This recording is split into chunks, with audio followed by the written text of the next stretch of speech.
నెల్లూరు జిల్లా ఇందుకూరుపేట మండల కేంద్రంలో ఆదివారం వైఎస్సార్సీపీ సర్పంచుల సన్మాన మహోత్సవం అత్యంత వైభవంగా జరిగింది. వైఎస్సార్ కాంగ్రెస్ పార్టీ సీనియర్ నాయకులు గుణపాటి సురేష్ రెడ్డి ఆధ్వర్యంలో ఈ కార్యక్రమాన్ని ఘనంగా నిర్వహించారు. ఈ కార్యక్రమంలో భాగంగా వైఎస్సార్సీపీ సీనియర్ నాయకులు గుణపాటి సురేష్ రెడ్డి చేతుల మీదుగా ఈదూరు పద్మావతి, అములూరు సుధీరమ్మ సర్పంచులను పూలమాలతో ఘనంగా సత్కరించారు. ఈ సందర్భంగా ముఖ్య అతిథి గుణపాటి సురేష్ రెడ్డి మాట్లాడుతూ గ్రామాల అభివృద్ధిలో సర్పంచుల పాత్ర ఎంతో కీలకమైందని కొనియాడారు.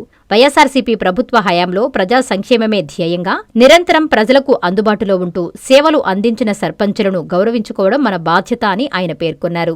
రాబోయే రోజుల్లో కూడా పార్టీ బలోపేతానికి, ప్రజాసేవకు ప్రతి ఒక్కరూ కలసికట్టుగా కృషి చేయాలని పిలుపునిచ్చారు. సన్మానం అందుకున్న సర్పంచులు ఈదూరు పద్మావతమ్మ, ఆములూరు సుధీరమ్మలు మాట్లాడుతూ తమ సేవలను గుర్తించి ఇంతటి ఘన సత్కారాన్ని ఏర్పాటు చేసిన సీనియర్ నాయకులు గుణపాటి సురేష్ రెడ్డికి పార్టీ శ్రేణులకు ప్రత్యేక కృతజ్ఞతలు తెలియజేశారు. ఈ కార్యక్రమంలో జీఎస్ఆర్ అనుచరులు వాసు, భాను, వైఎస్సార్సీపీ నాయకులు, కార్యకర్తలు తదితరులు పాల్గొన్నారు. అధికారం ఉందో లేదో, అధికారం ఉండేటప్పుడు ఒక విధంగా, లేనప్పుడు ఒక విధంగా ప్రవర్తించే వ్యక్తిని కాదు. గ్రామం కోసం ఎవరు ముందుండి పనులు చేస్తున్నా వాళ్ళకి స్వాగతించి వాళ్ళకి ఎటువంటి అడ్డంకులు లేకుండా చేయాలనేదే మా ధర్మం. నేను ఇక్కడ ఈ గ్రామం డెవలప్ అవ్వాలని మీకు తెలిసే ఉంటుంది. కరోనా వచ్చింది. కరోనా టైంలో ఇళ్లలోంచి బయటకు కూడా ఎవరు రాలా. కానీ నేను, మా మిత్రులు అహర్నిశలో కరోనా ఉన్నంత కాలం ప్రతి ఇళ్ళు తిరిగాం. ఈ ఉన్నోళ్ళకి అందరూ కూడా గుర్తుంటది. ప్రతి ఇళ్ళకి తిరిగాం. ప్రతి ఇంటికి పళ్ళు, కూరగాయలు, నిత్యావసర వస్తువులన్నీ సప్లై చేసాం. 1-2 సార్లు సప్లై చేసాం. మేము ఎక్కడ కరోనా వస్తుందని మనకేంది లేని ఇంట్లో పడుకోవాలా. అది మా గ్రామం మీద ఉంటే ఆ తిరిగినందువల్ల మాలో 2-3 కరోనా కూడా అటాక్ అయింది. అయినా కానీ మేము అదే విధంగా నెల్లూరు హాస్పిటల్లో ఆ రోజు ఆక్సిజన్ ప్రాబ్లం విపరీతంగా ఉండింది. ఇక్కడి నుంచి ఫోన్ చేసి నెల్లూరు హాస్పిటల్కి చాలా మంది, అంటే పేర్లు చెప్పను కానీ వాళ్ళని బతికించేదానికి ప్రధాన కారణం తీసుకున్నాం. అదే విధంగా ఆ రోజు ఇందుకూరుపేటలో ఆక్సిజన్ విపరీతమైన ట్రబుల్స్ ఉన్నప్పుడు 9 సిలిండర్లు పెట్టి ఇందుకూరుపేటలో హాస్పిటల్లో ఆ ఆక్సిజన్ అందుబాటులో తెచ్చాం. ఆ విధంగా ఈ గ్రామ అభివృద్ధికి మన సొంతంగా ఏం చేశాం? ప్రభుత్వాలు ఉంటాయి, ప్రభుత్వాలు ఇస్తాయి. ప్రభుత్వం డబ్బులతో చేయటం కాదు. నేనేం పెద్ద శక్తిమంతుడు కాదు, నేనేం పెద్ద కోటీశ్వరుడు కాదు. కానీ గ్రామం మనం ఉన్నదానికి, మనం గ్రామానికి ఏం చేసామన్న ఒకే ఒక దృక్పథంతో నేను ఈ పనులు చేస్తున్నాను. సురేష్ రెడ్డి చెప్పినట్లుగా ఆయన గెలిస్తే ఈ ఊరే కాదు మా ఊరు కూడా అవుతుందని నేను సంతోషిస్తున్నాను. కానీ నేను ఈరోజు ఇక్కడ మాట్లాడుతున్నానంటే కూడా సురేష్ రెడ్డి దయ. అసలు నేను సర్పంచ్గా ఉండాలని నాకు ఎక్కడా కోరిక లేదు. మరి శ్రావణు, సురేష్ రెడ్డి గారు వీళ్ళందరూ నన్ను బాగా చెప్తా వచ్చారు. మీరు ఉండండి అమ్మా, ఊర్లో మీకు మంచి పేరు ఉంది, మీకు ఓట్లు పడతాయి అని చెప్పినప్పుడు సార్ నాకు కొంచెం భయంగా ఉంది, నేను ఎప్పుడు చేయలేదు అన్నప్పుడు నేనున్నాను నీకు అన్నాడు. లాస్ట్కి నేను నామినేషన్ నువ్వు వచ్చినప్పుడు కూడా నా సొంత డబ్బులు నేను కట్టలేదు, సురేష్ రెడ్డి గారే కట్టి ఈరోజు సర్పంచ్గా ఉన్నానంటే సురేష్ రెడ్డి చేతి డబ్బులే నన్ను ఈరోజు సర్పంచ్గా చేశారని నేను మనస్ఫూర్తిగా నమ్ముతాను. ఈ రోజే కాదు, ఏ రోజు కూడా వైఎస్ పార్టీని వదిలి పోడు అని నా నమ్మకం. చాలా మంది మీ నాయకుడు, మీ ఇందుకూరుపేట నాయకుడు తెలుగుదేశంలోకి వెళ్తున్నాడు అని చాలా మంది అన్నారు నాతో. అన్నప్పుడు నేను శ్రావణ్ అడిగాను, ఉండమా నీ పిచ్చా, ఆయన అసలు పార్టీ వదిలేవాడే కాదు, అలాంటి మనిషి కాదు అన్నాడు. నాకు కొంచెం భయం వేసింది. ఊర్లో బాగా చెప్పారన్నమాట నాకు. అప్పుడు సురేష్ రెడ్డిని నేను నమ్ముతాను. ఆయన ఏమాత్రం కూడా డబ్బుకు ఆశపడేవాడు కాదు, ఆదాయం రావాలని ఆశపడేవాడు కాదు. ఇంచుమించు నేను కూడా అంతేను. నా గ్రామంలో నేను బాగా పనిచేయాలని ఆశపడ్డాను. సురేష్ రెడ్డి గారికి తెలుసు, గ్రామానికి 2 లక్షలు పెట్టి బాట పోసాను. కానీ ఊరు మంచిది కాదు, ఊర్లో నా చేత చేయించుకోలేకపోయారు.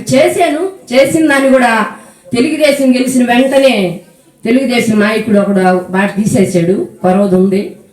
దేవుడు దయ ఉంటే మన జగన్మోహన్ రెడ్డి గెలుస్తాడు, మళ్ళా మనం పని చేసుకుంటామని నేను మనస్ఫూర్తిగా నమ్ముతున్నాను. ఒక వ్యక్తికి బాగా లేకుండా చేతల మీద పట్టుకోపోయాం.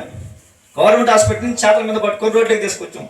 అదే గుణపాటి సురేష్ రెడ్డి గారు వచ్చి నెల్లూరు హాస్పిటల్లో ఒక డాక్టర్ను పట్టుకొని దాంట్లో బెడ్లు లేకపోతే ఆయన ఫోన్ చేసి చెప్పి ఆ వ్యక్తిని బతికించి ఇంటికి తీసుకొచ్చాం.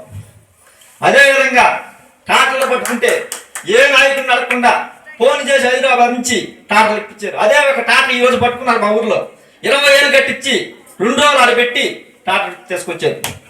ఆ నాయకుడు ఈ రోజు మా కాడికి వచ్చి చెప్పారు, గుణపాటి సురేష్ రెడ్డి లేడు, ఆయన కాడికి పోయాం కాగా ఆయన లేడు అని చెప్పి నాకు వచ్చి చెప్పారు. అదేవిధంగా ఆయన పోలీస్ స్టేషన్ విషయంలో ఏమైనా పని కావాలంటే ఆయన ఎక్కడున్నా ఫోన్ ద్వారా చెప్పి వ్యక్తికి ఏం కాకుండా ఏ దెబ్బ తగలకుండా బయటికి తెచ్చుకున్న వ్యక్తి గుణపాటి సురేష్ రెడ్డి గారు. ఏ పని కావాలన్నా మాకు ఈ పని కావాలంటే చేసి పెట్టిన నాయకుడు మా గుణపాటి సురేష్ రెడ్డి గారు, మా బుజ్జిబాబు గారు, మా శ్రీకాంతన్ గారు, భాను గారు ఎక్కడున్నా ఫోన్ చేస్తే నిమిషం లోపల పనిచేసి పెట్టిన వ్యక్తులు మీరు. ఈ గ్రామంలో మా సురేష్ రెడ్డి గారి సర్పంచ్ అయితే ఇంకా గ్రామాన్ని బాగా పోషించి దీన్ని డెవలప్ చేసేదానికి ఉన్నారు, ముఖ్యంగా ఉన్నారు. ఇక్కడికి వచ్చిన పెద్దలందరికీ నా ధన్యవాదాలు. ఎవరైనా అధికార పార్టీలో ఉండి మేము సర్పంచ్కి పోటీ చేస్తాం, దానికి పోటీ చేస్తాం, దీనికి పోటీ చేస్తాం ముందుకు వస్తుంటారు. కానీ ఊరికి పెద్ద దిక్కుగా ఉన్న మా అన్నగారు, మా దైవం గుణపాటి సురేష్ రెడ్డి అన్న గారు ఇందుకూరుపేట మీద ఉన్న ప్రేమ లేకపోతే ఇందుకూరుపేట జనాల మీద నమ్మకం తెలియదు. కానీ ఆయన ముందుగానే ఆయనే నేను గ్రామం అభివృద్ధి చేయాలి, నేను సర్పంచ్కి పోటీ చేస్తాను అని ముందుకు వచ్చారు. ఈరోజు చాలా గొప్ప విషయం, గొప్ప పరిమాణం. దయవుంచి ఇందుకూరుపేట ప్రజలు జనానికం చాలా చైతన్యవంతులు, చాలా తెలియగలలు అన్న అనుకుంటా ఉంటాం మేమందరం. ఒకసారి ఆలోచించండి, ఎన్నో సంవత్సరాల నుంచి గుణపాటి వాళ్ళు మనకి పనిచేస్తున్నారు, సేవలు అందిస్తూ ఉన్నారు. ఏ పార్టీకి అతీతంగా ఆయన గడప తొక్కిన వాళ్ళని ఎవరిని నా ఇంటికి రావద్దు తోసి ఎవరూ లేరు. ప్రతి ఒక్కరికి ఆయన సహాయం చేస్తున్నారు. ప్రతి ఒక్క ఇంట్లో మీరు ఒక్కసారి ఆలోచించండి. జగన్ ఇల్లు స్థలాలు కానీ, చేతి సహాయాలు కానీ, హాస్పిటల్ సహాయాలు కానీ, ఏదైనా సరే ప్రతి సహాయం చేస్తున్నాడు ఆయన. మీరు రాజకీయాలు మా పార్టీ మీ పార్టీని పక్కన పెట్టి నిజంగా ఆ దేవుడి సంకల్పం ఉంటే సురేష్ అన్న గారి మన గ్రామానికి సర్పంచ్గా నించుంటే ఆయనకి మంచి మెజార్టీ ఇచ్చి ఒక మంచి నాయకుడిని మనం కాపాడుకుందాం, ఆయన గెలిపించుకుందాము. మన ఇందుకూరుపేట ఎంతో గొప్పది. అది ఇంకోసారి మన సురేష్ అన్న గారిని గెలిపించుకునే మెజార్టీని బట్టి మనకి అందరికీ అర్థమవుతుంది. శుభమస్తు షాపింగ్ మాల్. పెళ్లి జీవితంలో వచ్చే పవిత్రమైన క్షణం. ఆ క్షణం ఎప్పటికీ గుర్తుండిపోవాలంటే మరింత ప్రత్యేకంగా ఉండాలి. మీ శుభలగ్నం కోసం అద్భుతమైన సంప్రదాయ వస్త్రాలతో సిద్ధం శుభమస్తు షాపింగ్ మాల్. కన్నుల పండువగా హృదయాలను హత్తుకునేలా ప్రతి డ్రెస్, ప్రతి చీరలో ప్రేమను నేసి భావాలనల్లిన శ్రేష్టమైన కలెక్షన్స్. 1+1 లైట్ వెయిట్ పట్టు శారీస్ 850 రూపాయలు, 1+1 పోచంపల్లి శారీస్ 1200 రూపాయలు, 1+1 కుప్పడం పట్టు శారీస్ 2500 రూపాయలు, 1+1 సాఫ్టీ పట్టు శారీస్ 2200, 1+1 బ్లౌజ్ పట్టు శారీస్ 4000, కళ్యాణం ప్యాక్ పట్టు శారీ 2500, వడ్డానం plus necklace plus blouse work ఉచితం. 3 digital print dress materials 899, 2 branded leggings 299, 3 branded night dresses 899, 3 Jaipur print nighties 550, branded men's wear, ethnic wear మరియు కిడ్స్ వేర్ పై అప్ టు 50% ఆఫ్. ఇలా మీ జీవితంలోని అద్భుతమైన క్షణానికి అదే స్థాయిలో అద్భుతమైన వస్త్రాలు. ప్రతి వేడుక శుభకరం. శుభమస్తు shopping mall, VRC centre, Nellore. Please subscribe to N3 TV.